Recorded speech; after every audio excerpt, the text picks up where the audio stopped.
The NBA Gambling Podcast on the Sports Gambling Podcast Network, presented by WinBet. WinBet is now live in Arizona, Colorado, Indiana, Louisiana, Michigan, New Jersey, New York, Tennessee, and Virginia.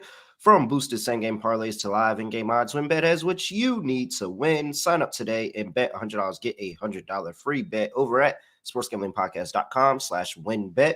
That's sportsgamblingpodcast.com/WYNNBET to claim your free bet today. State restrictions apply. Yes, sir. We are back with another edition of the NBA Gambling Podcast on the Sports Gambling Podcast Network. No me, no the voice, no the guy. It's me, Real and Real, Villain Real, Terrell Furman Jr. at your service. And finally,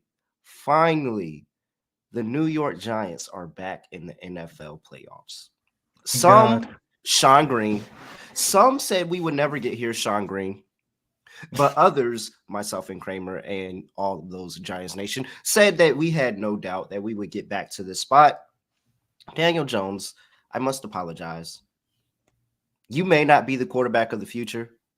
You could be, but you may not be. But you are definitely a quarterback of right now because Vanilla Vic went absolutely crazy in a must-win game. Look, that's what you got to see because we're about to have three. Wait, is it 1, 2, 4? Wait, you got the first round, then you got division round, then you got the 4 must-win games in a row. We're about to have 4 must-win games in a row. And Vanilla Vic, if you put on a show like you did in that must-win game against the Colts, then we are well on my way, and I'll have another ring right here on this finger to make me feel a lot better. I got my guy, former North Carolina A&T Aggie Delonte Swift with me. Delonte, what's going on? What's up, man? Happy about the Giants. Not happy about Daniel Jones. I don't know, man. He played good, but it was the Colts. But I do think if we match up with the Vikings, I think we got a good shot.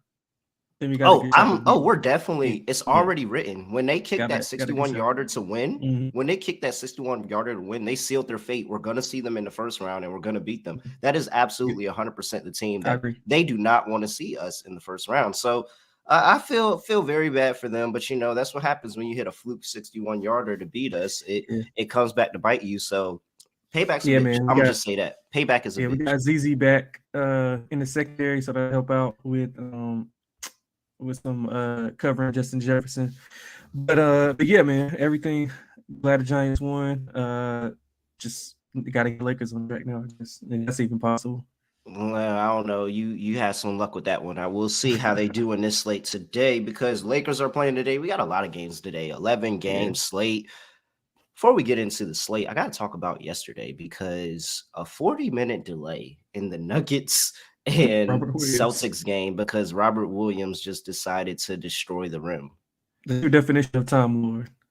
Yeah, 40-minute delay, like a 40-minute delay in that. And it was like in the fourth quarter, Celtics were getting blown out. The Nuggets had a pretty good showing at home. I still think that they are probably one of the more fluky. I wouldn't say fluky, but I still think the Nuggets are pretenders. Like I think they're just going to be a regular season team. I don't see the level of defense that they play. I don't see that sticking around in the playoffs. But they did get a really good win against the Boston Celtics on the at home. Celtics on the road. They are playing today as well. Before we get into the slate, I gotta talk to you about WinBet because they are the official online sportsbook of the Sports Gambling Podcast Network, where you have a bunch of states. You have so many ways to win: live betting, same game parlays, and to win. Build your own bet. You have reduced juice on sides and totals in bowl games. So kicking off in about 45 minutes from time of taping, you have Mississippi State, and who are Mississippi State playing? I forgot. I don't know. I was just thinking about Coach Leach, so I was just thinking about Mississippi State, but you got Mississippi State kicking off against Illinois, and you can get reduced juice on the side and total in that game, along with all the other New Year's Six bowl games. So tap into WinBet. So much choose from. All you have to do is head over to sportsgamblingpodcast.com/WinBet. That's sportsgamblingpodcast.com/WYNNBET to claim your free bet today. Offer subject change terms and conditions at winbet.com. Must be 21 older and present in the state where playthrough WinBet is available. If you or someone you know has a gambling problem, call 1-800-522-4700. All right, D, let's get into the slate that everybody wants to talk about. And it is early tip for a Monday, 3 p.m. on the East Coast. The Phoenix Suns are traveling to the mecca of basketball, Madison Square Garden, to play the New York Knicks. -1.5 for the Knicks. 217.5 is the total. Totals come crashing down. Opened up at 225.5, all the way down to 217.5 for a very good reason that I will talk about in a second. Injury report for these two teams, and you have, well, that's the other week's injury report. Let's get today's injury report. Today's injury report, you have for the Phoenix Suns, Landry Shamet is probable with that Achilles injury that kept him out a couple games. Cam Payne is probable with a foot. And you're not going to see Devin Booker or Cam Johnson for an extended amount of time. And for the New York Knicks, Jalen Brunson is questionable. RJ Barrett and Obi Toppin are not playing in this game because they are on IR for a couple of weeks. All right. It's the day after New Year's. It is the day after New Year's, and you have a 3 p.m. tip in New York when everybody is probably half dead from day parties yesterday, if they weren't already half dead from the morning of waiting until 12 o'clock, watching the college football playoff where Georgia eked out Ohio State, but Ohio State covered the +6. Let's go. Look, they are tired. These teams are tired. They are in New York. They went out. I'm telling you, they went out. The total dropped for very, very good reason. It's down at 217.5. Knicks are a 1.5 point favorite. Delonte, what are you doing in this game? Man, like you said, I was a part of that move because I thought it was too actually, just simply based on how these teams play. Wise, both are medium pace teams, 21st and 24th pace. So, and then add that to what you just said about the New Year's Days festivities that was going on. And the Knicks haven't been in New York since I mean maybe like a week or two ago. They were on a 3-game Texas road trip, and they have lost 4-5, 2-3 ATS in that span. Phoenix hasn't been doing well at all either. They've lost 4-5. They're also 2-3. This is their 5th straight road game.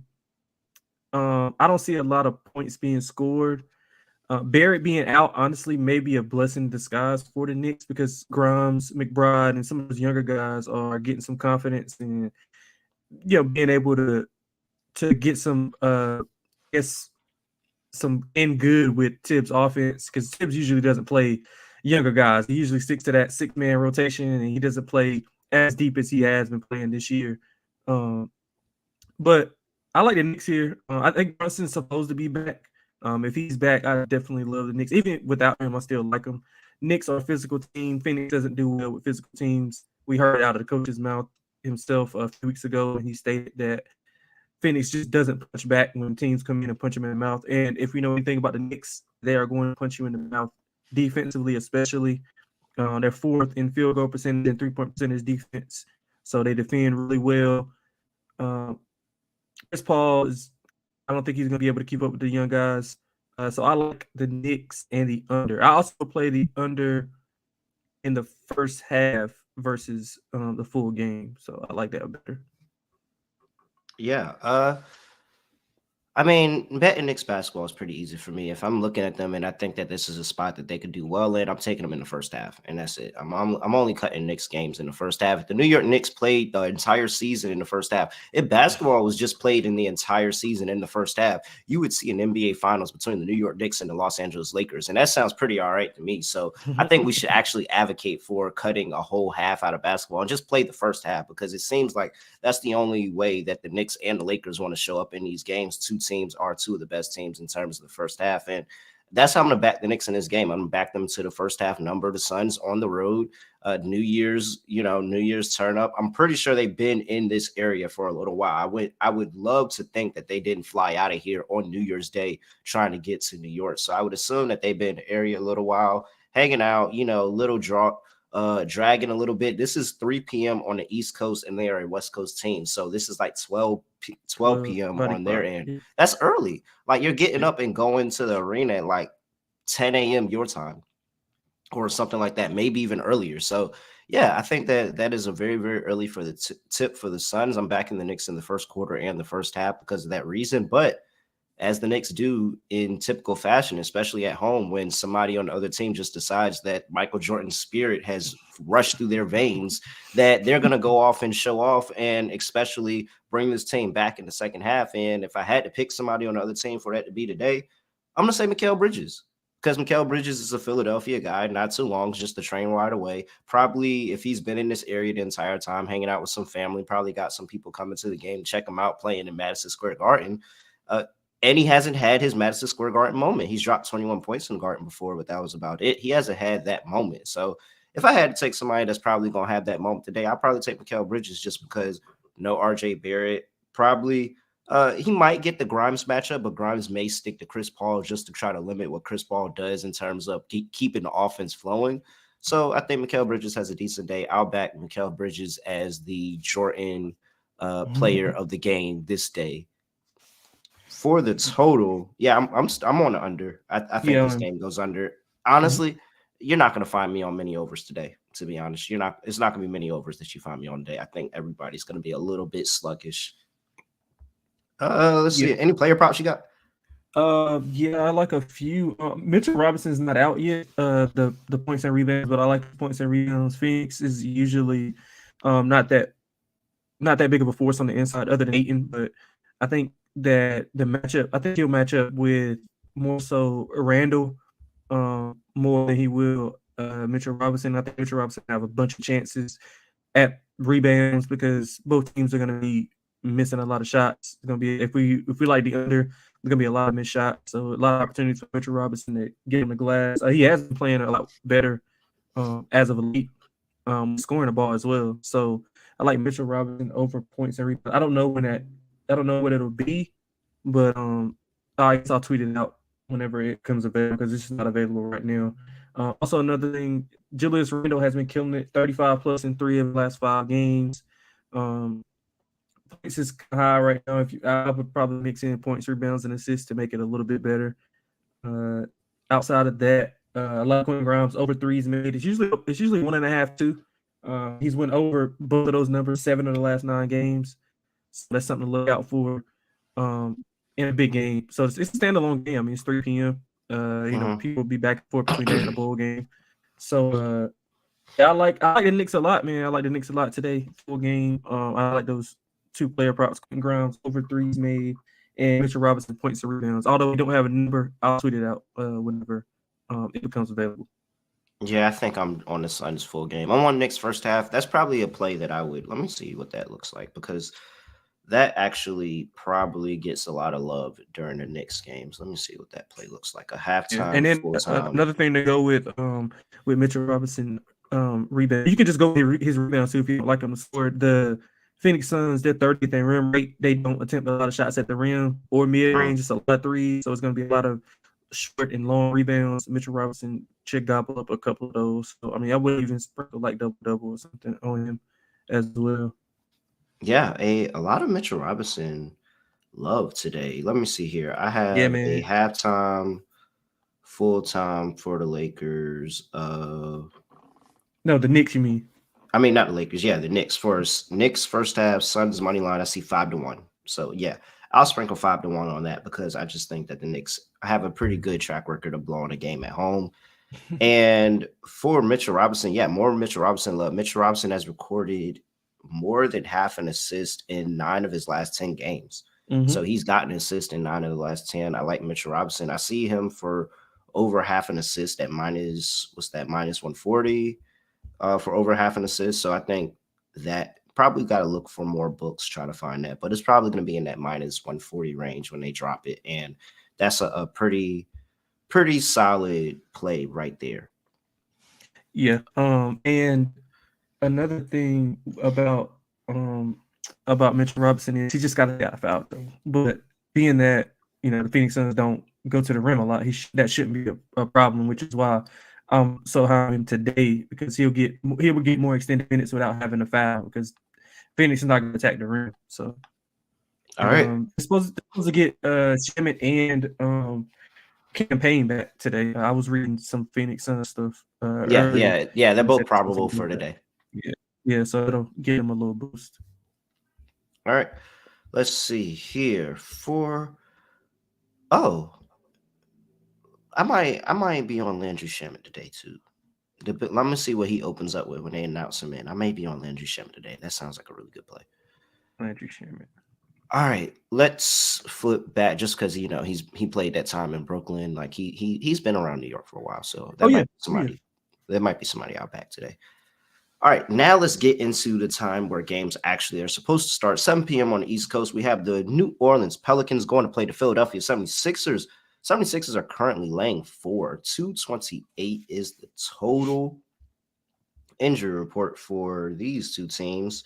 And we have for the where did they go? For the 76ers, no, for the Pelicans, we have Larry Nance Jr., who was out with a neck injury. You know, you're not going to see Brandon Ingram, who's still missing time with his toe. And for the 76ers, James Harden is not on the injury report for injury management. Tyrese Maxey and PJ Tucker are also not on the injury report for injury management. And just coming down recently, Joel Embiid is questionable with the back injury. I didn't know that. So, yeah, very, very new on that. So you're getting 4 at home with the 76ers. What are you doing?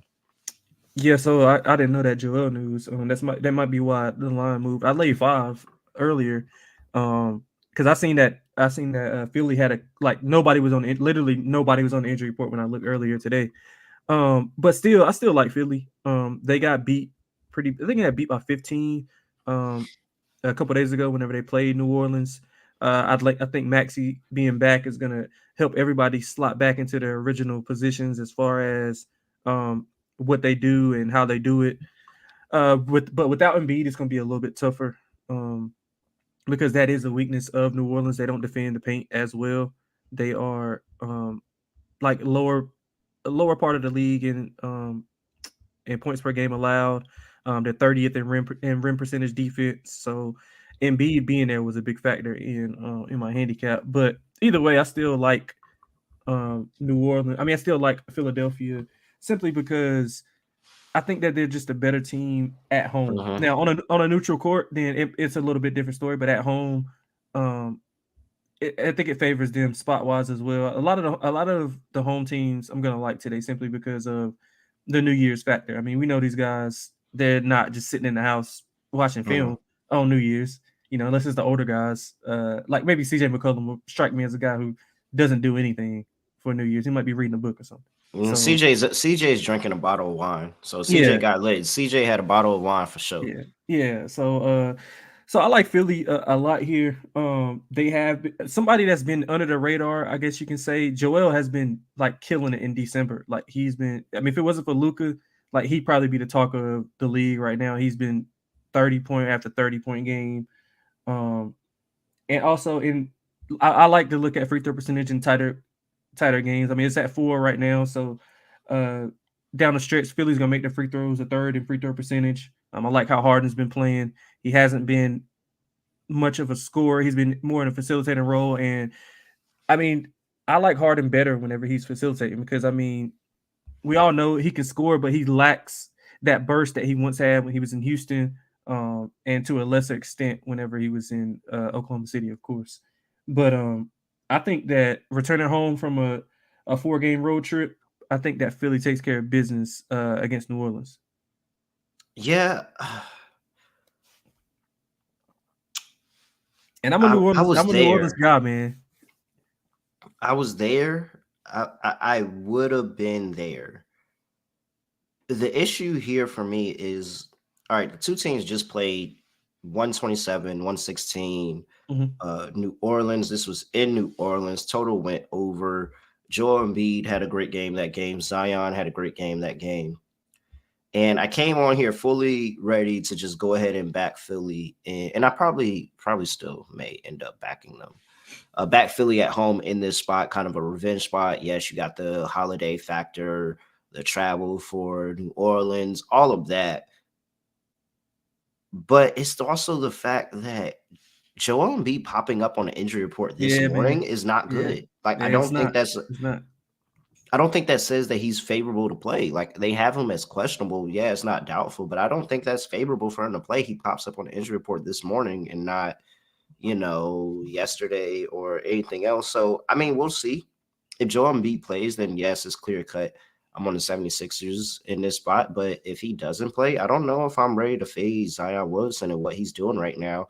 And what this Pelicans team is ultimately doing right now. I Mhm. know they're a lot rougher on the road. They just lost on the road to Memphis 116-111 on New Year's Eve, but they won three straight home games before that. And that's kind of a bad spot for them, three straight home games going on the road. So I'm gonna sit here and it's really contingent on Joe Embiid for me. If Joe Embiid plays, then all right. I like my chances with the 76ers here at home in the revenge factor. Joe Embiid has scored more than 30 and a half points in 8 of his last 10 games. He missed this Killing it. last game against the Thunder, and he didn't get it that game. I expect a bounce back game for him if he plays, and the ability for him to just do whatever he wants around the rim. Another player prop I'm looking at is Jonas Valanciunas.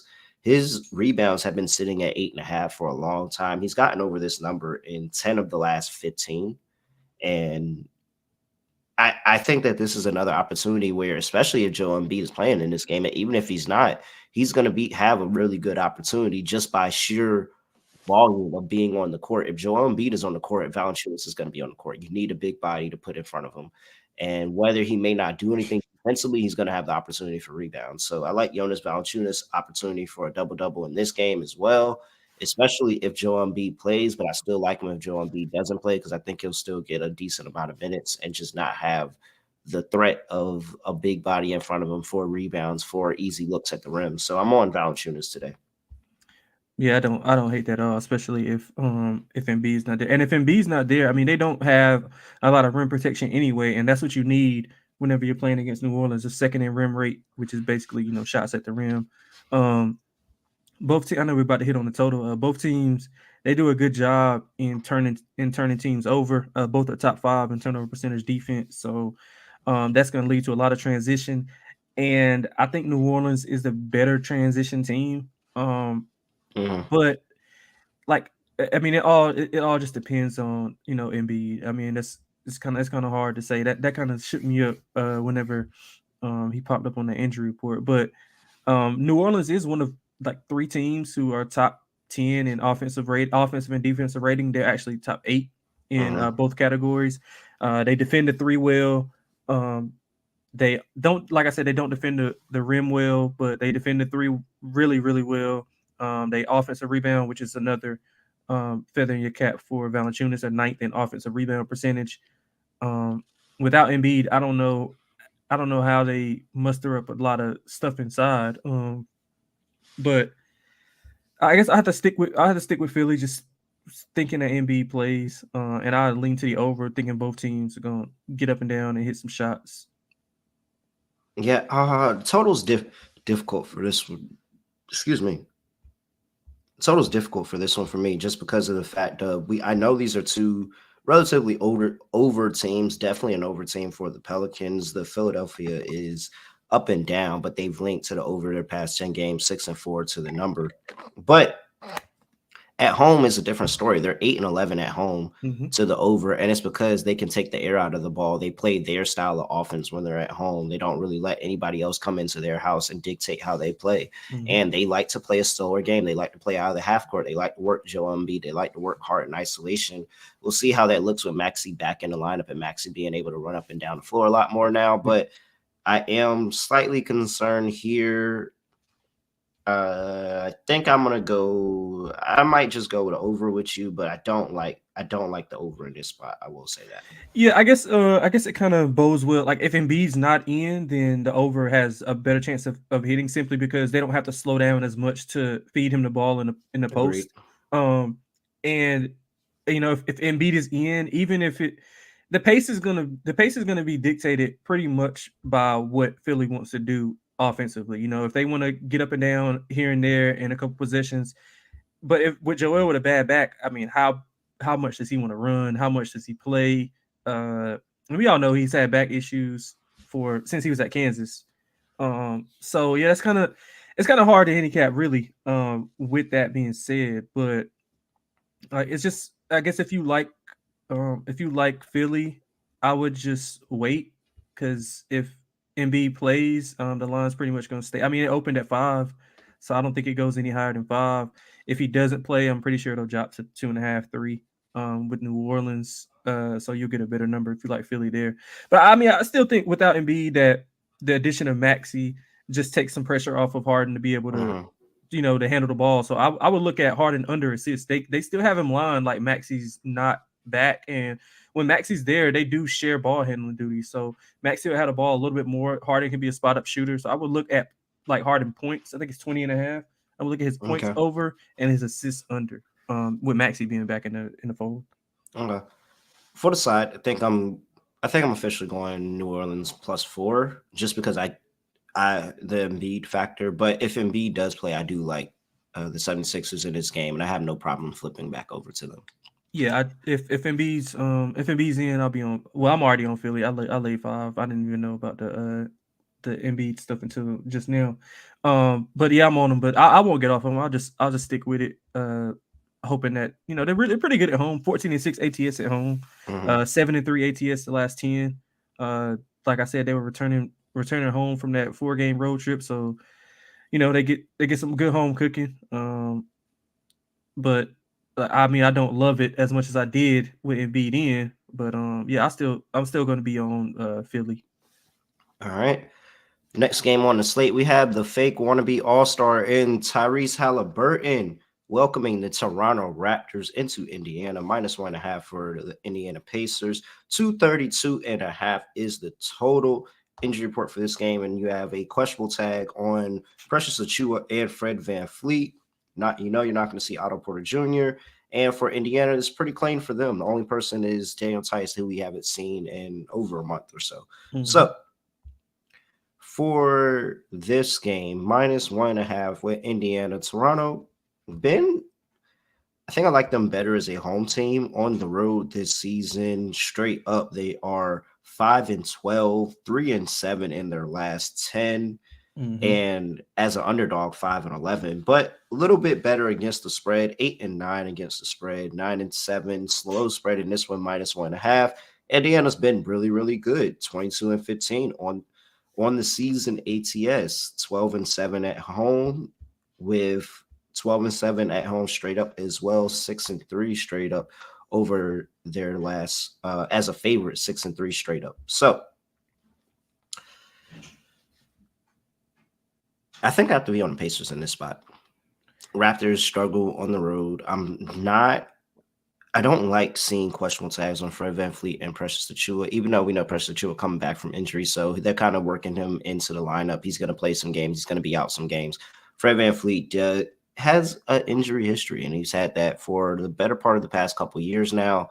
It seems like a night in, night out questionable tag with him. You may see it one night, you may see it the next night. You just don't know when he's going to play. And I like how Indiana is playing ball right now. Like Tyrese Halliburton has the offense going. Rick Carlisle's finally found the players that he want to highlight in this offense, and just guys that really a lot of people in the league have gotten rid of. Like you think of Naismith, he's come in and he's played really, really good recently. Buddy Hield's able to be a spot-up shooter. I don't know if anybody saw Buddy Hield quickest three-pointer ever in a Yeah, game. off the And jump is ball. literally about an hour after Tyrese Halliburton's dad came to him and said, bro, stop dribbling and just shoot. Like, we don't need you to dribble. We got my son for that. We don't need you to dribble. Just shoot. And after he heard that, he turned around and hit the quickest three-pointer in the game, beating Reggie Miller's record. So yeah, Nemhard's playing really well. I like the guards in the backcourt for this team. I think that really the only issue for me is just what Toronto are we going to see defensively? Because defensively, I think they can get in front of Indiana here, but I think this is still a good spot for Indiana. So I'm going to back the home team in this one, especially coming off the new year. Yeah, I'm glad you said that with the defense because that's one of the reasons why I kind of like Toronto. I think defense travels. It was 3 on the open and got 3 on the open earlier. And I mean, I think these teams are like pretty much even. Like on a neutral, I think it'd just be pick because I think they're just so similar in like how they play and how they defend as far as coaching style. I think Carlisle and Nick Nurse have similar coaching styles. They're both offensive guys. So uh Yeah, I would lean with Toronto. Any team that was getting points in this game, I was going to take, like, simply because I think that just that even, like, their metrics are by far probably the most even of any matchup we have on the board. Both teams have advantages here and there. Toronto has a big advantage on the glass, but that's with Precious playing. Um, the Indiana Pacers are 30th in defensive rebound percentage, and the Raptors are sixth or fifth, I'm sorry, in offensive rebound percentage. So they could get beat up on the glass if only Miles Turner is down there, helping out. But if he gets in foul trouble, it's pretty much over for the Indiana Pacers inside. But I am fascinated by Scotty Barnes and Tyrese Halliburton matchup. I wonder how much they're going to put Scotty Barnes on Halliburton or vice versa. Scotty Barnes not much of a scorer. He's more of a he's facilitate and slasher. But it'll still be interesting to see how he plays Halliburton, because both of those guys I think are two of the better guys that we have in the league right now. Both teams fast break really well, top 3 in fast break points per game. So I think it's going to play to the over. Toronto does turn teams over, so Halliburton has to take care of the ball. I do like how you mentioned some of those younger guys have been playing well. Another young guy that's been playing well is Ben Mathurin. He's been playing really, really well.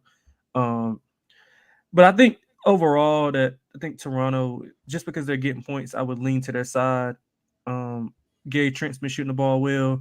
Even without Fred VanVleet, I think that Scotty Barnes can slide in and play that one really, really well, which is why I would be on his points, rebounds, and assists in this game as well. But as far as the side, I would lean to Toronto at the, was it 1.5 now?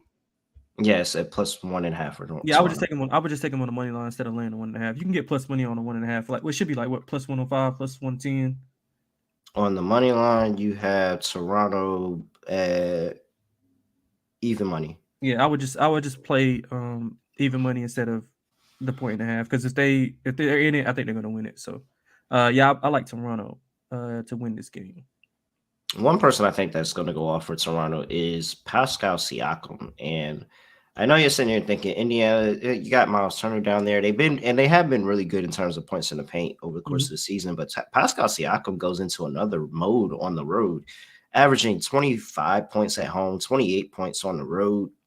In the Eastern Conference, 27.5 points. Like, Pascal Siakam's a guy that you either like his game or you don't like his game. Like, there's never any, huh? Are they going to trade him? You think? I don't think they trade him. I think he's one of Uji's guys, and I think that he's a staple on here. He dropped 50 the other day against the New York Knicks. Like, I think Pascal Siakam's here to stay. His points probably going to be somewhere around 26.5, maybe. And you look at his last couple games, 26, 25, 36, 26, 52, 38, 27. So I think this is a pretty good matchup for him. He averages 26.5 points per game on the season. And I think no, they haven't played this season. Yeah, these teams haven't played this season. So I don't know what he's done against them this season. But I think they have a pretty good matchup here. And on the boards as well, just with Miles Turner. Yeah, Jalen Smith coming off the bench, Mathurin coming off the bench. But you can see Siakam kind of miss those guys off the bench and get a lot of quick, easy rebounds, being a lot quicker guy than Miles Turner is, just being more agile. So I think Pascal Siakam could have a day. But I'm still on Indiana here. I'm not fading Tyrese Halliburton and what this team can do at home. Yeah, the only thing about Siakam is that he's a lot of he does a lot of slashing as well. I was looking at his points as well. I would probably play his points, rebounds, and assists more, simply because they'll be, if VanVleet's out, him and Scotty Barnes will pretty much be initiating the offense a lot more. Indiana is third in rim percentage defense. A lot of that is simply because Turner is just so good at defending the rim. So he's a guy that can get past them. Like, he is a guy that Miles Turner should struggle with. Yeah, and another thing why I like Toronto is I think that Siakam and Barnes can get to the line. They're gonna keep trying. They're not. That's what they do. That's part of the game. They're not gonna settle for jump shots. They're gonna try to get into the lane that could get Miles Turner in foul trouble, or they'll get to the rim and score. So that's one of the reasons why I was leaning to Toronto. Okay, let me see if I can pull up what they done recently. Yeah. Actually, the Pacers, they've won and covered 4 of the last 5, 7-3 ATS last 10. Toronto 3-2 straight up and ATS the last 5. Ironically, Toronto doesn't play with a lot of pace. They're 25th in pace, but Mhm. they're top 3 in fast break points per game. So I don't know how that works at all. I don't know if they just, I guess when the opportunity presents itself, they Yeah, because run. it's defensively. Yeah, They play you out the half court. They make you play out of half right. court, and when they get a turnover, of course they're gonna run when they get a Yeah, because turnover. they're So first in, yeah, they're first in turnover percentage defense. Like, yeah, so that's how Toronto's been. That's their style. Total on this one, 232 and a half. It's come up all the way from 227. I think it's got to a point where you can't bet it up anymore. Just go ahead and take the under. I know it's Indiana, but if you just expect these teams to either come out slow or for this kind of to lag off towards the end of the game defensively, Toronto shows up. I think that you have a better chance with the under 232 and a half just because a bad quarter could set this one back. yeah, I wouldn't play it at that high. I would just stay away. I was trying to play it under anything under 230. Mhm. I would play over, but yeah, under. I would just not play the total. But I think both of these teams are gonna be able to dictate what they want to do at certain times of the game. So it just depends on who can do it the best. And in this matchup, I think Siakam and Barnes are in for a good night. A lot of disagreement on this episode. Next game on the slate, we have the Chicago Bulls traveling to Cleveland to play the Cleveland Cavaliers. Cleveland's laying 4.5 at home. 222 is the total. Injury report here for these two teams. And we have for the Chicago Bulls, Alex Caruso is probable with a shoulder injury. Javante Green is questionable with the knee. Derrick Jones Jr. is probable with his ankle. Gordon Dragic is not on the injury report. Tony Bradley is doubtful. And for the Cleveland Cavaliers, you have Darius Garland, who is doubtful with the thumb injury for this game. Uh, Evan Mobley is questionable with an ankle injury. And it looks pretty standard. Dean Wade, Dylan Windler, Ricky Rubio. All we know them, they're not playing. So you're laying 4.5 with Cleveland, and it looks like you're not going to have Darius Garland. Are you still laying 4.5? No, I'll probably just stay away. I played Chicago at home, thinking that was a good spot for them without Mobley and Garland. Um, they they won. DeRozan missed a game-winning jumper, like a one-leg jumper. He usually makes it, so it was a pretty good shot. Mm-hmm. But even without Mobley and Garland, I thought that the Cavs played really, really well. Like they had no business. They actually were blown. I think they were blowing Chicago out. I think they were up like doubles, and then Yeah. Chicago just stormed back. DeRozan was just going crazy. Him, Zach LaVine, they were just going crazy. Um, and the Cavs, they do have an advantage on the glass, even without Mobley, because Jared Allen is going to beat up the inside with Vucevic. Vucevic doesn't want to play inside. He wants to shoot threes, and he'll post up smaller guys, but he doesn't want to post up bigger Mm-hmm. defenders. Um, and without if with Mobley, I think that they'll just be even more dominant on the glass. But even without him, I think Jared Allen can take care of business on the inside. Um, Chicago, they have covered 4 of the last 5, 6-4 ATS the last 10. While Cleveland is 3-7 last 10 ATS, 1-4 in the last 5.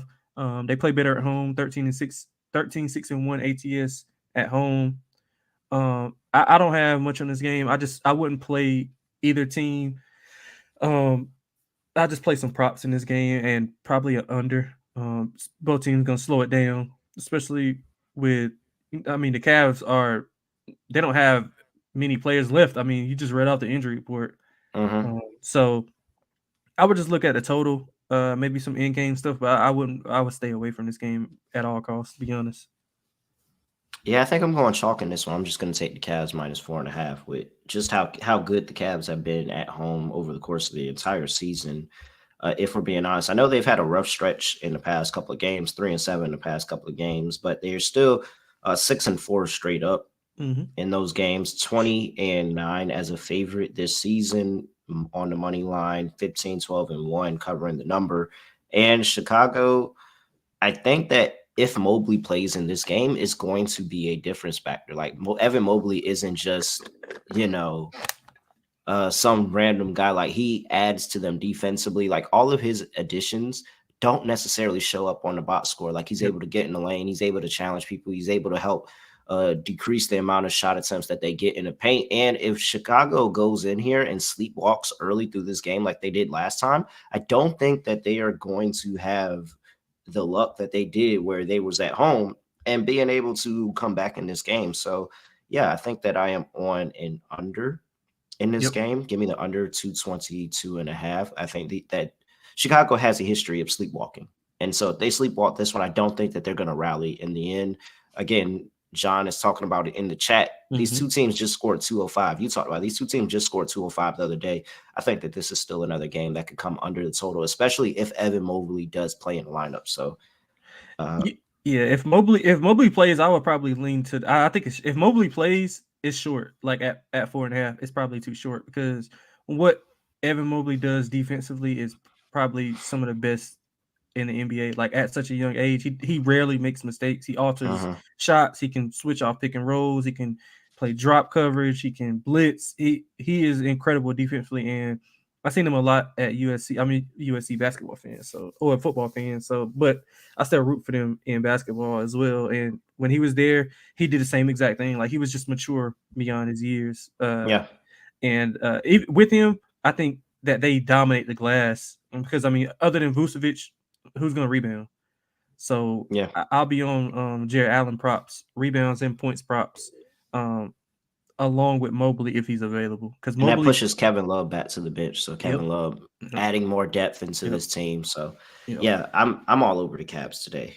And it's just another fade of the Bulls where I don't think the Bulls are a team you can trust too many times, especially That's true. in different spots. It's But just they that they've have been been playing playing. better. They Yeah, have they been have. playing They better. have. They have 6-4 ATS last 10.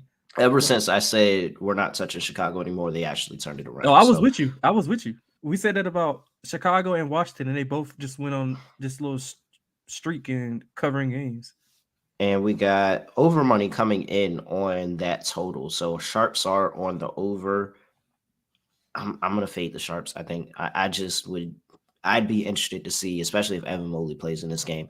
I'd be interested to see them come back and get over this. So now, if Evan Mobley doesn't play, then I can see in way for a path for the over. But uh, if Evan Mobley is in this game as well, just what he can add defensively, I'd be hard pressed to see an over go in. I think that a Chicago team total under could be in play. Yeah, I don't like the over at all if the Mobley plays or not. I mean, both of these teams like snail like pace. Um, they just. I mean, even that 103 one that was the 103 102 I think in the game a couple of days on New Year's Eve. Hmm. Even that, I mean, Chicago had to literally like blitz back. Cleveland was just sitting on the ball. They were holding the ball. They were playing basically not to lose and not to win, if you know what I mean. Like they just Hmm. sitting on the ball. Donovan Mitchell was dribbling for 20 seconds, and then they shoot up a three. And then Chicago got back in it. They shot some free throws. They got some rhythm going. So it probably shouldn't even been that close. So I just don't see a lot of points being scored in this game at all. Although Chicago is poor defensively defending the three, which could lead to some Donovan Mitchell going crazy with the perimeter defense. And Caruso is a game time decision, right? He is probable for this game. Yeah, so Caruso being there, it helps out defensively a lot of what they want to do. But still, I don't think they have enough to be able to contend with Cleveland. The only reason I'm not on them is simply because I just want to know if Mobley's going to be there. So if Mobley's there, I'm with you with the Cavs. If he's not, I'll just stay away. Last thing on this game's always a concern for Karis LeVert and which Karis LeVert you're going to see in the game. Not going to say anything more than that. Just going to leave it at that. If you know, you know. All right, next game on the slate, we have the Los Angeles Lakers traveling to play the Charlotte Hornets in Charlotte. -1.5 for the Hornets in this game. 242.5 is the total. Injury report, we have LeBron James, who is probable, Lonnie Walker, who is questionable, and for the Hornets, you have Kelly Oubre, who is out. Dennis Smith Jr. is questionable. So, all right, here you should see a lineup of LaMelo Ball, Terry Rozier, Gordon Hayward, PJ Washington, Mason Plumlee. Pretty standard with Kelly Oubre no longer coming off the bench because he is out. I mean, any Man, like anything for the Lakers in this game? Man, no, not really. LeBron usually the only thing that I can say is LeBron does play well usually in Charlotte. Against Charlotte, I couldn't find the home and road splits of his averages, but he does average 28, 8 and 8 against the Hornets. A lot of that probably is, it's MJ's team. He wants to play well against MJ's team. It's just something that I just always picked up on. Especially in the uh in the Spectrum Center when MJ's probably watching. But I don't know if MJ's gonna be there today. He might be drunk still. Mhm. Um, but Charlotte, they're terrible. The Lakers is terrible. Two terrible teams playing equals a lot of points. They both play with a lot of pace. Uh, I think LaMelo has a big game. Um, the Lakers, like I said, I think I said this a couple episodes ago. They love to run, but they actually are more efficient in the half court. So, Mhm. take that for what it's worth. Um, I think that the addition of Mark Williams has changed a lot of what Charlotte wants to do. He is basically, I mean, they drafted him that high and they weren't using him at all. I have no idea what Steve Clifford was doing. Like he was the big body that they needed. They had a need for a big who could catch lobs from LaMelo, block shots, and rebound. Mason Plumlee is not he's not what Mark Williams is right now. I mean, he's more seasoned, so obviously he's going to be better in certain situations. But I think Mark Williams is a perfect fit for this team, and since he's been playing, he's averaging 10 points per game, 7 rebounds per game, and a block per game in December. He just played he played 8 games in December, and that's what he's averaging. So, and this is with I think under 20 minutes in 5 of those 8 games. So he's contributing when he's out there. Um, I think it's a high paced game, a lot of possessions. Russell Westbrook has been playing well for the Lakers. He's had a triple double 4 times in December. He's been Mhm. shooting the ball a lot better. I will look at his points, rebounds, and assists. Thomas Bryant has been playing well and rebounding the ball well. He's had a double double in 4 of the last 5 games. But all in all, as far as the side, I'll just stay away. I mean, I could just make cases for both sides. The Lakers aren't good on the road. 7-13 ATS on the road. The Hornets are not good on the road or at home. Um, I would just play the over. I mean, just a lot. It's gonna be a lot of possessions, a lot of running, a lot of alley oops. So I would just play the over. I wouldn't touch the side at all. All right. I mean, just you kind of hit on everything. I'm just running through some stuff really quick. LeBron James, last 2 games against Charlotte, 34 and 37. There you go. Last couple games he's played in Charlotte, he has 24, 12, and 11. He Yep. has 41, 10, and 8. He has 31, 6, and 8. He has 32, 9, and 11, 32, 6, and 9. So, I mean, one, Charlotte hasn't had good teams. Like, they haven't had a lot of good teams, but they also haven't. So that's easier for him to get involved. And they just don't have the protection. Like, what is the difference between this game and the Hawks game that we were talking about before the holiday? Like, Right. what is the difference between these games? There's no difference. There's no inside protection for LeBron James in the paint. There wasn't nothing in the Hawks, and he was able to go out there and drop 47. Now there's nothing here for the Hornets either. So I think you have another opportunity for LeBron James, who obviously is chasing Kareem Abdul-Jabbar. He wants to put up a bunch of points, and this is the opportunity he's going to have to do so. I wouldn't be surprised to see Bron drop another 35 on the Hornets in this one. And Mm-hmm.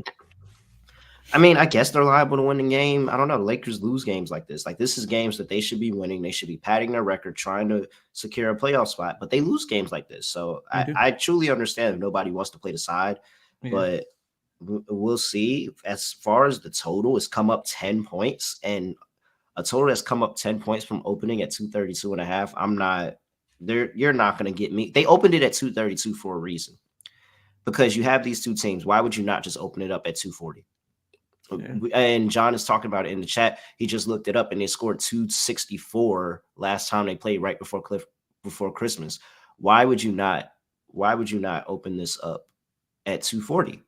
It's because you think of whether it's the holiday or whatever you think it is, you think this game is going under, and now they're just going to take as much over money as they can, and they move the total up because they truly don't care. I think this is a spot where you come in on the under to 242 and a half. It just smells like, why would this open up at 232?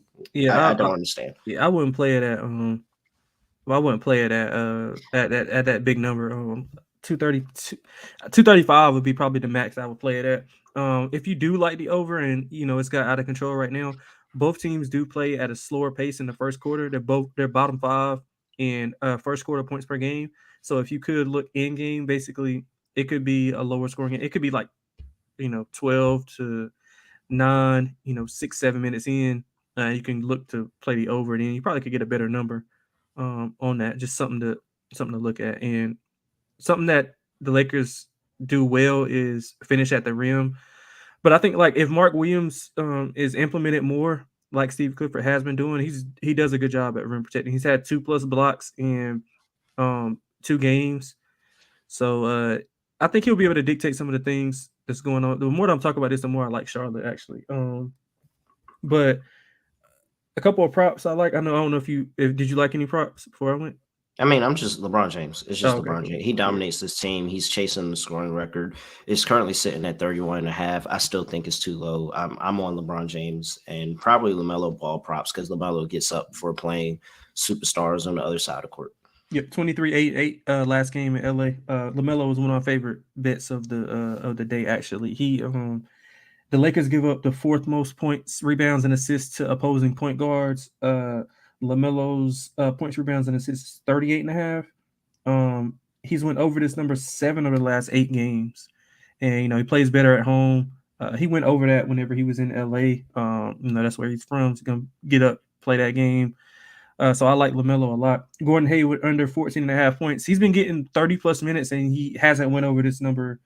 He's went under in 5 of the last 6 games. So I don't know if his confidence is just gone or he's worried about. I mean, shit, he might be playing for the Lakers. In a month or so. So I mean, who Mhm. knows? So I like Gordon Hayward under 14 and a half, and I sprinkle a little bit on Russ triple double. Yeah. Okay. It's a number of triple double plays that you could really sprinkle Right, on in right, this right. game. Like Russ, LeBron, and LaMelo. Like what? I wonder what that pays to just SGP that. Mhm. All right, next game on the slate. We gotta look that up before this is over. That's actually really fun. Let's see here. Next game on the slate, we have the San Antonio Spurs on the road going to play the Brooklyn Nets. The Nets are laying 12 and a half at home. 236 and a half is the total. Injury report for these two teams, and you have for the San Antonio Spurs, Devin Vassell is questionable with the knee injury.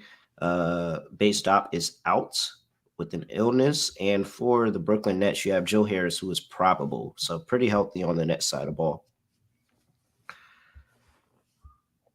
I mean, I don't know what to say. I guess if you want I got to, I guess if you want to play devil's advocate for San Antonio, they have covered 3 of the last 4 games. Although all 3 of those games they covered were at home, and they did not cover their last 2 road games. They are 6-10 ATS on the road, 15-19 as underdogs, and the money line is way, way, way worse. And for Brooklyn, you have them 4 of 5. They have covered their last 4 of 5, only game being a road game at Atlanta where they got a 1 point win in that one. And I believe there was no Trey Young or nope, DeJounte Murray in nobody. that game. I There was was actually nobody on Atlanta's I side. got a bad number. I think I was like 4. I think I was 4 with Atlanta, plus 4 Hmm. with Atlanta at home, and then no Trey. It's like he wasn't on the injury report or anything. No Trey, no Hunter. Yeah, it Um, was it was an ugly spot, and yeah, ugly spots like that somehow, some way, the yep, team with yep, everybody injured finds a way to cover. So I'm yep, not really holding that too much against them. yep. 7-3 ATS for the Brooklyn Nets over their last 10 games. I it's just clear cut. I think Brooklyn walks out of here with like a 20-point win. I don't think San Antonio cares, tries, even looks good in this game, especially with potentially no Devin Vassell in this game. That's just another scorer for them that's going to be out, and you got to Mhm. rely on some of those other role players further down the stat sheet. So I'm just going to go ahead and lean with Brooklyn here, minus 12 and a half. Is he Vassell? Is he probable or like He's doubtful? questionable. Oh, He's okay. questionable. Yeah, I mean, I don't think the Spurs have a chance with or without him, so it does. I don't think it matters. But I was telling my cousin, who's a big Spurs fan, that I just can't get the Spurs right. Like if I bet on them, they lose. If I bet against them, they win. So Mm-hmm. I mean, you just take that. I guess I don't have a play like in it. I don't have much on the game. San Antonio has covered 3 of the last 5. They've played 5 straight overs, allowing 120 plus points in 4 of the last 5 games. You mentioned the ATS um, record on the road. Brooklyn's been rolling, 11 straight wins, 7-3 ATS last 10. You mentioned they Mm-hmm. covered 4 of the last 5. They are returning home from a 3-game road trip where they went 3-0 straight up, 2-1 ATS. I think Brooklyn can just beat you anyway. Like if you want to play a shootout, they can beat you. If you want to play half court, they can beat you. They are probably playing the best basketball as a team in the NBA. They do it on the road. They do it at home. So I think they're clicking on all cylinders. I wouldn't play against them, but like you said, like if they want to, they probably could win by 20. Um, I mean, I don't have much. If they want to win by 20, they can. Um, but the Spurs, like I would just play the Brooklyn Nets team total over. I mean, 120 plus in 4 of the last 5 games. And in those 5 games, those teams are not supposed to score 120 plus points. So I'll leave it at that. Um, Brooklyn is great in transition, 16 points per possession in transition, third in points per play in the half court. They do struggle to rebound in the half court, which sets up for Jakob Poeltl to have a pretty big game on the glass. Yeah, Um, I think he's definitely double worthy yeah, for yeah, sure. absolutely. So he's on my list. 75% of the Brooklyn Nets steals lead to transition opportunities, and they already are elusive in transition. So yeah, I mean, I would lean with you to Brooklyn. I wouldn't play it, but like I said, I've been opposite on San Antonio the whole year. So San Antonio might win the shit outright. Yeah, I mean, it's just really it. I don't think that that's possible. I just defensively, they're night and day over the past 5 games. They're complete night and day difference. Brooklyn is second in points per game. San Antonio is last in points per game. San Antonio gives up 125.2 points per game. Brooklyn gives up 108.6. And that's really comes from Jacques Vaughn and how Jacques Vaughn has his team playing a lot better over the course of the time since he's taken over as interim head coach. They have the best record in the league during that span. They're giving up 31.4% from three during that span. You have San Antonio towards the bottom at 41.4%. I don't see too many chances for San Antonio in this game. You got to have a blowout somewhere, and maybe this is a spot where Brooklyn, who has been covering by number, like they've been covering the number Yeah, a lot recently, yeah, especially since Vaughn has taken over. So I think this is an opportunity where Brooklyn just covers the number, gets out ahead. Probably take maybe a first half play on Brooklyn, and just yeah. say Or that they get yeah, out first quarter. ahead. Yeah, something early. Yeah, I Other kind of than agree. that, I don't have much else for this game. Yeah.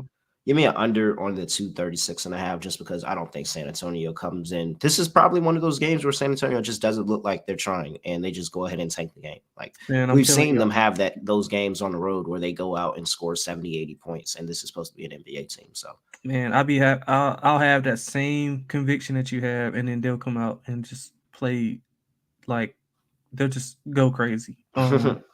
But like I'm not on this game at all. But I probably will look at the first quarter and first half. You got me intrigued on that. But like it's just I think that the Nets are just on another level than any other team in the NBA right now. And Jock Vaughn should probably give him the job like right now. He's even got Kyrie playing defense. He's got him diving on the floor, fighting over screens. uh-huh. Like he got They're anybody that playing up can for this coach. They like like this coach. anybody that can get Kyrie to do those things all on a consistent basis should get the job. Like they should have had his contract up when they seen Kyrie dive on the floor for the ball for like he scored. And They should have offered had him his. a They contract should have right on got the him the spot. contract right Yeah, on the give him a spot. Oh, you got Right on the Kyrie spot. playing defense? Yeah, bet. We got you. Yeah, and Kyrie's not. He's not talking. He's just playing. He's playing really well. Um, man, like the Nets, like they're getting TJ Warren's getting healthy. Seth Curry's getting healthier. He's getting more flow in the game. Joe Harris. I'm kind of worried about him. I don't know what's his deal. He's like in and out, and then when he's playing, I don't think he's. I don't think he's himself. I think the yeah. injury I was mean, it's too gonna much. take time. Injury like that, and then his confidence and everything like that, because he didn't play well in that playoff series against the Celtics last year. So yeah, I mean, a couple of props we touched on Jakob Poeltl. 22.5 points and rebounds. Brooklyn doesn't rebound the ball well offensively or defensively, so that's an angle that you could probably look at. I like that a lot actually. Another one I like a lot is Trey Jones over 18.5 points and assists. He's went over 6 of the last 7. He's gonna have the ball in his hands a lot. Um, the only thing with those like Spurs props is blowout potential, So if it's blowout, then those guys sit. But if it is a blowout, TJ Warren should go crazy. He struggled the last 2 games. This is a perfect defense to get right on. They don't have his points available yet. I'll tweet that out, but I'll be on TJ Warren props over as well. All right. Next, yeah, TJ Warren has been playing well. I backed him last game and he folded, but I think this is another good game to back him. All right. Next game we are talking about, we have the Dallas Mavericks going to play the Houston Rockets. -7.5 for the Mavericks on the road. 226.5 is the total. Got an injury report for these two teams, and it looks like for the is that it? No, this is not my report. Let's refresh that. And for the Dallas Mavericks, we have here JaVale McGee's not on the injury report. Dorian Finney-Smith is going to be out. Josh Green and Maxi Kleber, are out. And Alfred Sengun is questionable with the back injury. We still are not seeing Jashawn Tate. I mean, I get it. Last 5 games, Dallas has been favored. They have covered 2 of those 5, including not covering a 5.5 point home spread against the New York Knicks, where Luka dropped 60, 20, and 10. So, I mean, I'm out on the Mavericks ever laying points. Yes, they covered 10 last time these two teams played in Dallas. I'm out on the Mavericks ever laying points. So I'm just going to automatically take Houston plus 5.5. I'm just not interested in ever laying the points with the Mavericks, just because I don't know what team can show up. And I like my chances where they are 10, 19, and 1 as a favorite this season, 6 and 11 on the road. Yes, Houston's numbers are not that good as well, but I like my chances a lot better fading the Mavericks as a favorite than backing them. So I'll take Houston plus 7.5. That's about it for me. How are you attacking this game? I wouldn't play it at all. Much like the Spurs and the Brooklyn game, I just would stay away. Dallas, you read off their stats. They have won 6 straight, but 2 and 3 ATS where it really matters.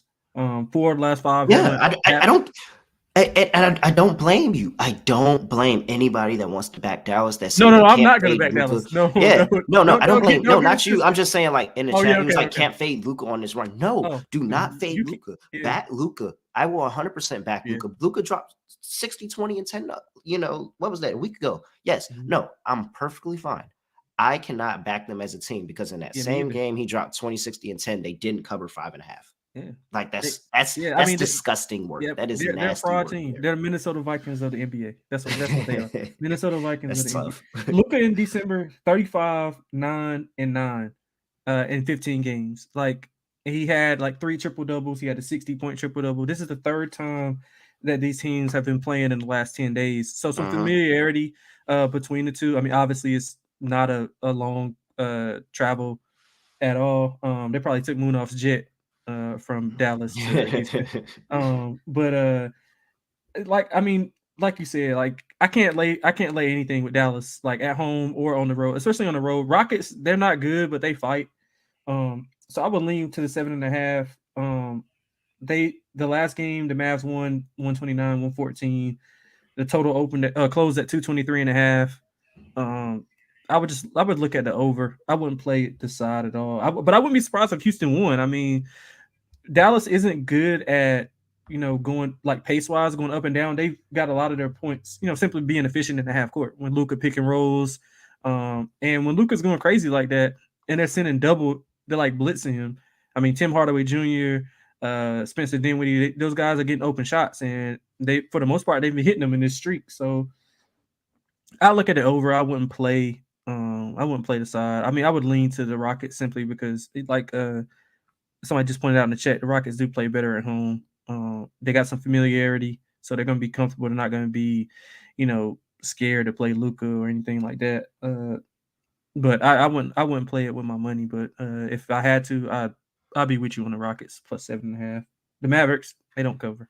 In this Texas series that Dallas is playing, they just played the Spurs and they got a Mhm. 1-point win after Luka dropped 51 and Christian Wood dropped 25. I honestly, at this point, it doesn't matter what Luka does. This team still Yeah. can't win by Yeah. margin Didn't they consistently. give up So 120 to San Antonio? Like they give up 120 125. They gave to San 125 to San Antonio to the Antonio. San Antonio Spurs.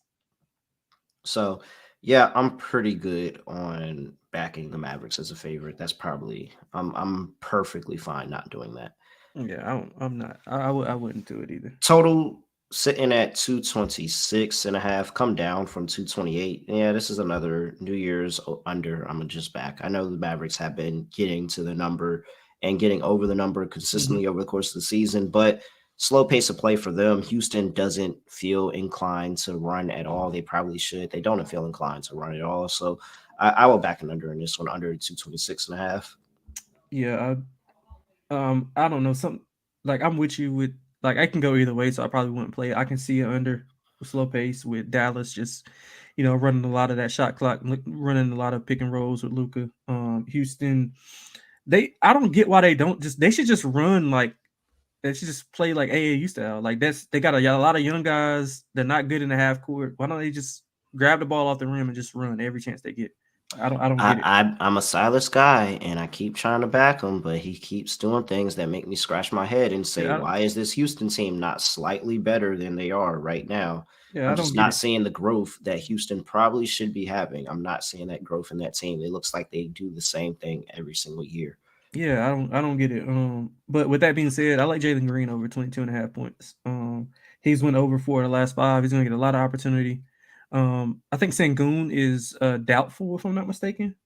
Um, which is gonna make them spread out more, play a lot more small ball. And Jalen Green is gonna have the ball in his hands a lot. So I would look at probably his assists over as well because he's gonna have to facilitate a lot more. Also because Sangoon usually does a lot of facilitating in the half court. Um, at that free throw line extended. So I was Jalen Green over 22.5 points. It's probably like my better bet of anything in this game because I wouldn't touch the side or the total. I don't know what Jabari Smith's double double is at, but I'll play it. Yeah, All right.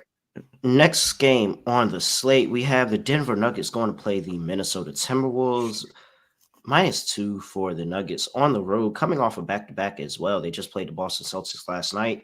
233.5 is the total injury report for these two teams. You're probably did Murray play? I don't think Murray played last night. I didn't.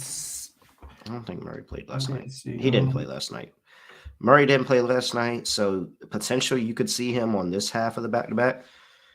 Jeff Green, you're not going to see him. And then you have pretty clean for Minnesota. You're still not going to see any McLaughlin, Cat, or Torian Prince, which means Rudy Gobert is playing, which means you probably should be on Denver. Yeah, pretty much. Pretty much. I mean, pretty much. yeah, Denver's on a back-to-back. Denver's laying points on a back-to-back. Denver's laying points on a back-to-back with travel. Yet I'm still inclined to just go ahead and back Denver in this spot because Minnesota's really, really bad, people. I mean, I don't think if you know this, but Minnesota is 6-12 as an underdog this season. 7-11 ATS at home. Like 7-11 at home. They're 14-23 on the season. Last 10 games, they've actually 9-9 on the money line at home, and they have lost 3 of their last 7, 4 of their last 6 against the number. I'm just gonna blindly take Denver here. There's no way you're getting me to back anything Minnesota. Minnesota. This is a good spot for Minnesota. Minnesota could very well come in here and win this game. This is a very good spot for them. I'm not doing anything to back Minnesota in this spot. Give me Denver and the fraudulent regular season team that they are. So I'll take the Denver Nuggets laying 2. Man, I'm glad you said that because I kind of like Minnesota here. I think it's a great spot for them. They held a players only meeting after their loss a couple nights ago. Not that it matters, but the infamous players only meeting. Yeah, I guess it's a pretty decent spot in the season to have a players only meeting. So all right. And Finch was saying like he's gonna start changing who plays and how they play and how much they play. And something interesting, the Wolves have not won a game with Rudy Gobert since.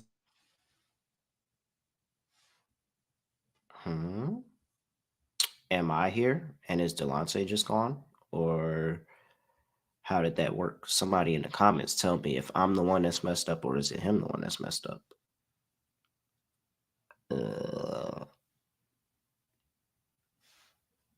I'm going to assume I'm here and he's not here, but I'm not certain.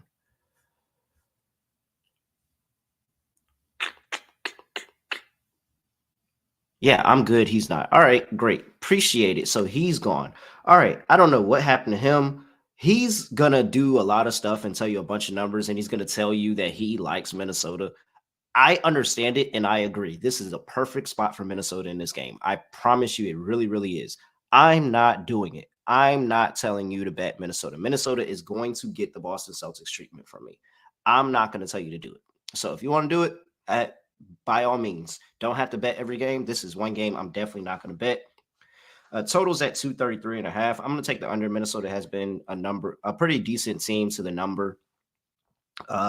Going under over the course of the entire season, and we're getting Denver coming off a back-to-back where they really didn't play too hard against the Boston Celtics. They were able to beat them by a pretty decent margin, and I don't think anybody played serious minutes. Let me just double check that before I move on to the next game. Box score, you had 36 minutes for Gordon Hayward. Wow.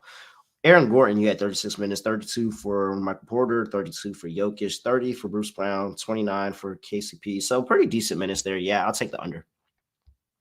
All right, let's just keep moving on to the next game until whenever Delonte comes back here. And we have the Atlanta Hawks going to play the Golden State Warriors, -1.5 for the Warriors. 237 is the total. Injury report for these two teams. You have Clint Capella, who's going to be out for this game. DeAndre Hunter is questionable. And for the Golden State Warriors, wow. I didn't know this. I promise you I didn't look at this injury report beforehand. Andrew Wiggins is out. Jonathan Kuminga is out. James Wiseman is out. JaMychal Green is out. And Andre Iguodala, if for whatever that means, is out. And you're not going to see Steph. So you have a projected lineup of Jordan Poole, Dante DiVincenzo, Klay Thompson, Draymond Green, Kevon Looney. You'll probably see Anthony Lamb, Ty Jerome, and Moses Moody get a lot of minutes coming off of the bench for these two teams. And so I would like to think that all those outs kind of make a difference in how I'm going to attack this game, but I'm just gonna go back to the well and just taking Golden State at home and fading Atlanta on the road. It seems like a really good spot here when you talk about what these these two teams do. They're night and day. And where you have the Atlanta Hawks against spread 3-7 in their last 10 games, they are 6-11 on the road, 7-9 as underdogs. Golden State 13-5 at home against the spread. You look at Golden State, they're 16-2 on the money line. This is a 1.5 point spread, so not too much difference. You can just lay the juice and take the money line rather than taking the points. 14-8 as a favorite on the money line. I think this is an opportunity where you just kind of back Golden State. I know they have a bunch of injuries, and that may draw some intrigue towards Atlanta, but I don't think I want to take Atlanta on cross country after New Year's. Let's see. And this is their first game on the road after having a couple of games at home where they lost that game to the Lakers. So, yeah, I think this is a pretty good spot where you just go ahead and back Golden State. I don't think you think too hard about this one. Strutter said take Trey for assist and turnovers. Yeah, because I don't think Golden State is defending right now. Like, you're not concerned. I mean, yeah, Draymond Green is still really good defensively, and he's going to be the floor general for that team. But Klay Thompson has been a shell of himself defensively ever since coming back. And you're sitting here, you have no Wiggins, who is their best defender on the team. Jonathan Kuminga, James Wiseman, they can clog up the paint, be really big bodies. Like, Golden State's an over team. You look at the numbers, Golden State and Atlanta both do pretty decent to the over. Atlanta is 7-3 to the last 10 games and over, 12-5 on the road. And for Golden State, they are 6-4 in their last 10 games. The only thing that concerns you is Golden State has been a lot better to the under at home. They do get up a little bit more defensively, 6-12 at home. So 12-6 to the under. So that is slight concern, but I think Trey's turnover props pretty good. Yeah, I think Kuminga's going to be a really big loss for them. And the assist prop pretty decent for Trey Young. He normally gets there. I think I'm just going to play it simple in this one. Give me Golden State on the money line. And for the total, it's come up from 237. I think it's a lot of points, but I think it just barely, like this closing line value, missed 4 points. I think it's going to be somewhere in between that 233 where it opened at and that 237. So I'll just go ahead and take it under, but I'm probably not going to touch the total in this game. I think I just want Golden State money line. I'm not backing Atlanta on the road. They're not good on the road. All right. I don't know where Delonte went. Oh, he said he's loading back up now. So I'll wait for, well, I'm not going to wait for him, but next game on the slate, we have the Detroit Pistons going to play the Portland Trailblazers in Portland, -9.5 for the Trailblazers. 232.5 is the total. Injury report here, and yeah, Killian Hayes is out with a suspension for that fight. You could call it a fight, I guess. He knocked him out. Isaiah Livers, Kate Cunningham not playing, as you know. Nurk is questionable with an illness. Here we go. The time we've been waiting for. I've been telling you, this is the time we've been waiting for, people. I can't wait till he gets in game shape. Gary Payton II is expected to make his return to basketball and have his team debut on Monday. Keon Johnson is questionable with an illness. Greg Brown is questionable with an illness. They just had an illness go through this locker room. Greg Brown, Keon Johnson, and Nurk all questionable with illnesses. And you're not going to see Justice Winslow or Nasir Little. I struggle with this game because of the fact that we know how dangerous that the Detroit Pistons have been when they've gotten a double-digit spread over the course of the season. Like, they've been really, really dangerous, whether it's been at home, whether it's been on the road. They've been able to go out there and get money line wins as 10-point underdogs. And so this line, dangerously close, -9.5. Because it's -9.5 and it's not 10, give me my Portland Trailblazers. Come on, guys. I like Portland Trailblazers way, way too much here. Portland Trailblazers over the course of the season, 21-14 against the number, 9-5 at home, 8-7 as a favorite. It's fallen off a little bit. I think that this is still a pretty decent spot for them. If it gets to 10, though, I promise you I'm going to have a look at the Pistons because the Pistons have been really, really good as double-digit underdogs over the course of the season. They've been covering the number. They've been winning outright. We finally have Delonte back. We have skipped a couple of games ahead. Quick thoughts, just a quick. Are you taking Atlanta on the road against Golden State? Yes, I am. I think it's a good bounce back spot for Atlanta. They're healthier. I don't know about is somebody out other than the usuals. I know Wiggins is still out. But the line moved like big time. So you have no Wiggins, no Kuminga, no Wiseman. You have no Jermichael Green. So you're missing Kuminga, Green, Wiseman, and Wiggins in this one. And Andre Iguodala, if that does anything for you. I mean, Andre Iguodala is not playing. That was really, really big for me. But I don't know how I did it. I still took Golden State, even though Andre Iguodala was not playing. But it was really, really close for me. And Andre Iguodala was the he's the GOAT. I mean, he's the GOAT. He's over there. He's dating old girl from the principal from Abbott right now. Like, he's living a pretty good life. Like, oh wow. He's dating the principal from Abbott Elementary. Like, if you didn't see if I told the episode, my bad. I'm so sorry if I told the episode. I don't think that's a spoiler. That I'm sure people seeing the screenshots put it everywhere. But if I told the episode for you, I do apologize for that. But no, I don't even watch it. I need to get into it. That's a great show. I know, man. I need to get into it. My girl was telling me about it. But yeah, I think it's a good spot. It's pretty much just a spot play for me on Atlanta. I think Poole turns the ball over a lot in this game. Atlanta forces a lot of turnovers.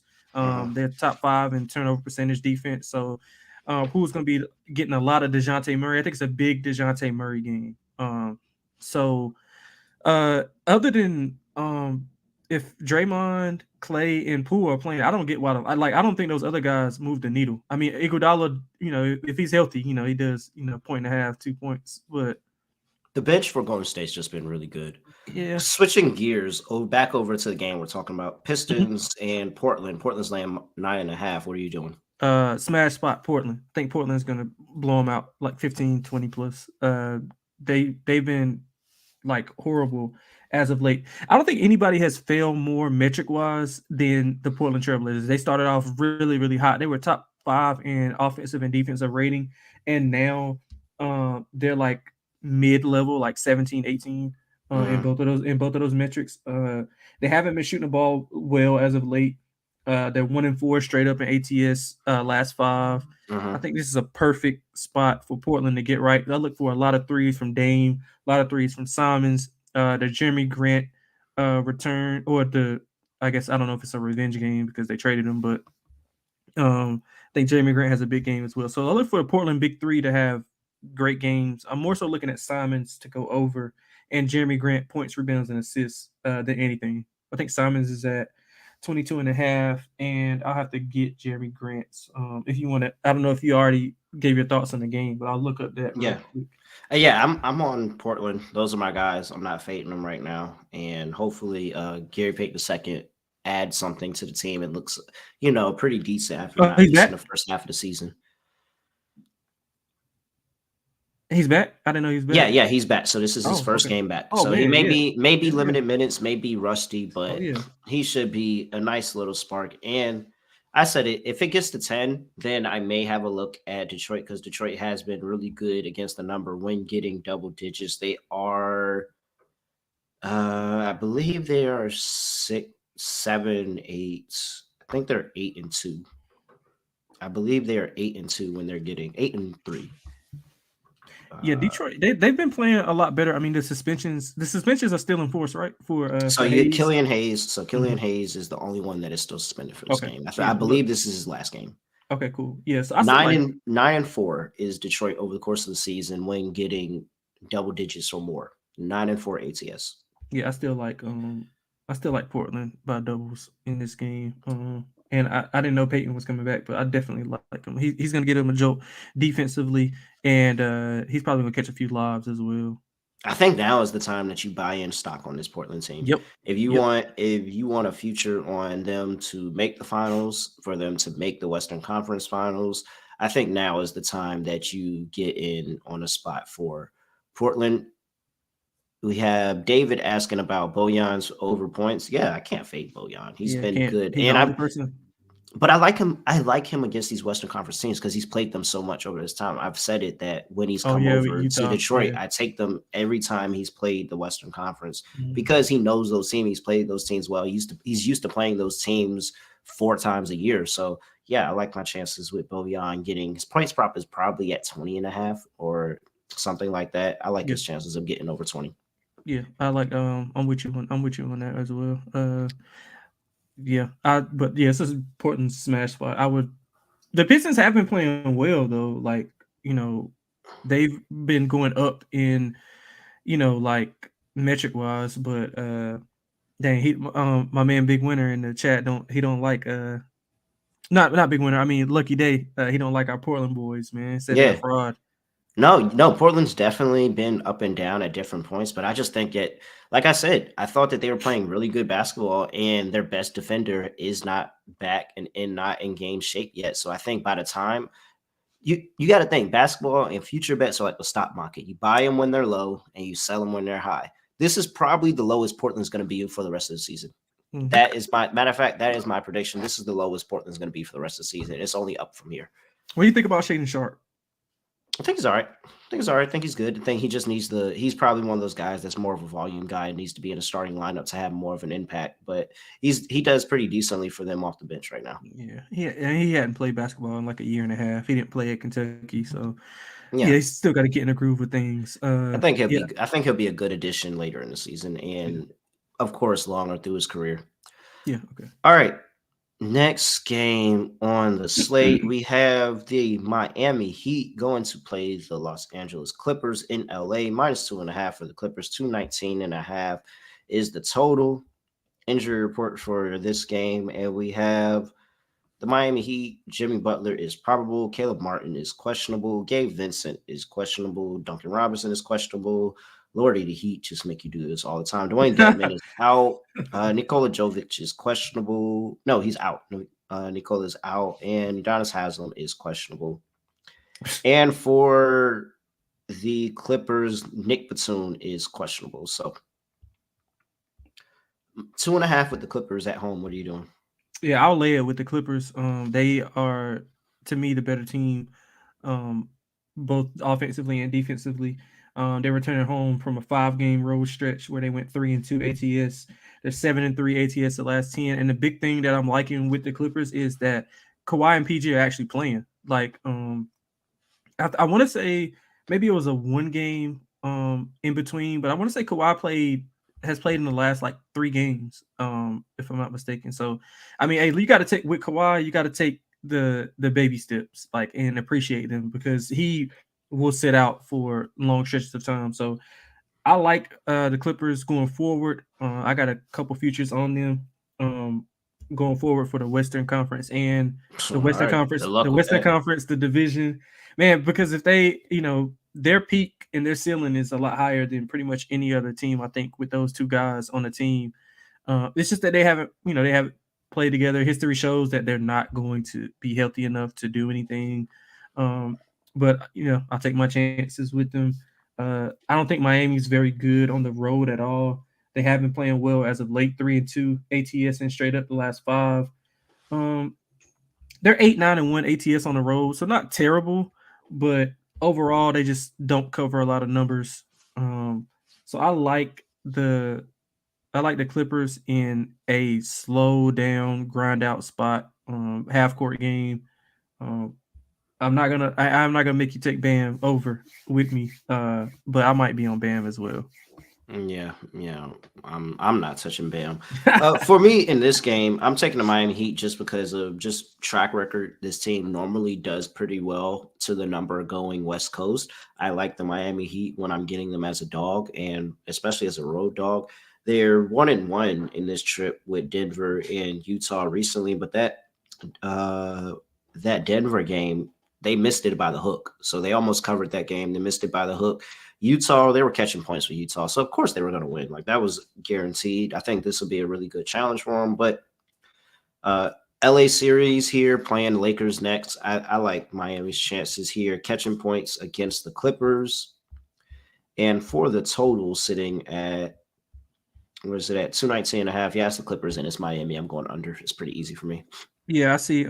David was saying Miami has went over and Clippers over as well. Like they've been playing more to the over, but Which means it's it's just just it's guaranteed that they go under. Like when yeah, everything goes, when you ever the intel hits like that, oh, they're 4-5 to the over. Oh, the other team's 5-6 to the over. Oh, this should go to the over. And then we look at the game and they have freaking 30 points combined in the first quarter. Like it happens. Like it just call it a gut play because you say that they're 4-5 Miami. You say they're 5-6 for the Clippers, and yet the totals come down a point. I mean, it just. And it's yeah. I 90% of mean, money on the over. It's 90% of the tickets are on the over and the totals come down a point. A reverse line movement there just tells me that this is going to be a pretty good under for this game. yeah, I like the under as well. I think a lot of those metrics. I mean, with Miami and Clippers metrics, you also got to take into consideration of who's playing and when they're playing. Some guys are in and out of the lineup. These are two of the teams who basically have the most injury riddled, like, or most players on the injury report, like in the NBA. Like, so it kind of just, you have to pick your poison and what you look at and stuff like that. So I like the first half under versus the full game. Being that if it's closer, I think it's going to be, free throws. Both teams are pretty good at the free throw line. So if it's either way, um, I think that free throws might influence the over more on a full game than it would in the half at halftime. So I'll lean to the under in the first half, and I'll play the under in the first half, but I'll lean to the under in the full game with you at 219. All right. Before we get into our lock and dog, I get my injury report from Underdog, and we're also brought to you by Underdog Fantasy because you can play their weekly Battle Royale contest. You have NFL playoff best ball going on right now, so you go draft your best ball team and buy stock in Daniel Jones in the playoffs. I'm trying to tell you, buy stock in Daniel Jones in the playoffs. You've seen what he's done with a game to win when he needed to gain a game to win. Goes out 4 total touchdowns in the game. So absolutely on Daniel Jones in the playoffs. Yes, there's a lot of bias in there. Use promo code SGPN if you're a new customer at underdogfantasy.com. You can get a 100% deposit match up to $100. That is promo code SGPN at underdogfantasy.com. All right.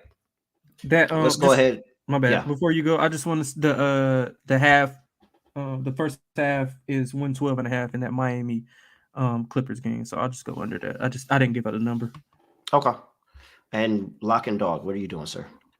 Let's go with the lock. I'm gonna go with that's a good question. I got so many to choose from. With the lock, I'm going with Portland. I'm going with our Portland boys, laying the 9.5. I think it's a great spot for them, getting GP back. Detroit coming in a little wounded. They have been playing better basketball. I think it's a better matchup for Portland to go bombs away from 3. As for the dog, I'm gonna go with Atlanta.